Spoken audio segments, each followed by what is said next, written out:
उज्जैन से बड़ी खबर आपको बता दें, जहां पर बड़नगर में मुख्यमंत्री डॉक्टर मोहन यादव पहुंचे हैं। Kabra hospital and research centre की शुरुआत आज की जा रही है। इसका शुभारंभ करने के लिए यहां पर मुख्यमंत्री पहुंचे हैं।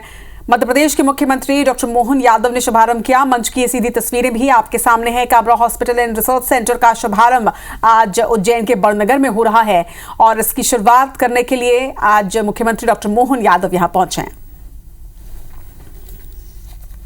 मैं आप सबके माध्यम से आज बड़नगर के अंदर, यद्यपि हम सब जानते हैं कि काबरा परिवार की पहचान चिकित्सा क्षेत्र से स्टेट के टाइम से जुड़ी हुई, मैं जो अभी देख रहा था कि 105 साल से पहले से वैद्य मोतीलाल जी काबरा साहब ने इसकी नींव रखी थी और जब उनने अपना चिकित्सा का काम चालू किया, वैद्य का अपना संस्थान चालू किया, तो हैजा, प्लेग ऐसी बड़ी बड़ी बीमारियों में भी आयुर्वेद के माध्यम से मैं आज के इस अवसर पर उनके पुत्र डॉक्टर वासुदेव काबरा जी जो 1977 से चिकित्सक के रूप में अपनी सेवा दे रहे हैं और कई सारे ब्रेन से लेकर कई बीमारियों में उनकी अपनी इलाज की दृष्टि से बहुत अच्छी ख्याति है।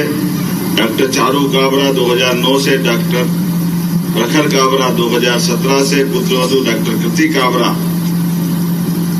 पारिवारिक रूप से आप लगातार ये पूरा परिवार का परिवार तीसरी पीढ़ी में आ गए हैं। हम सब एक बार काबरा परिवार के द्वारा एक ही काम, समूचा परिवार मानव सेवा के लिए लगा हुआ है। मैं आज के इस अवसर पर बदलते दौर में एलोपैथिक चिकित्सा के लिए एक इतना बड़ा हॉस्पिटल छोटे स्थान पे बनाना, मैं बधाई देना चाहूंगा गुरुजी की आज्ञा से कि वास्तव में बड़ा निर्णय किया है। आमतौर पे बड़ी बड़ी जगह सब जाते हैं, बड़े धन कमाने की इच्छा होती है, बहुत सारी चीजें हैं, लेकिन आज के इस अवसर पर 4 डॉक्टर और अपने उस परिवार की बहुत लंबी खाती जिसके भरोसे से हम बैठे हैं। लेकिन ये बात भी सही है, हॉस्पिटल हो या कंट्रोल की दुकान, हम सब कामना करते भगवान करे हॉस्पिटल में काम नहीं पड़े किसी का, लेकिन काम अगर पड़े तो भगवान के साथ साथ अगर हमको ध्यान में आता तो डॉक्टर का ध्यान में आता, हॉस्पिटल का आता है।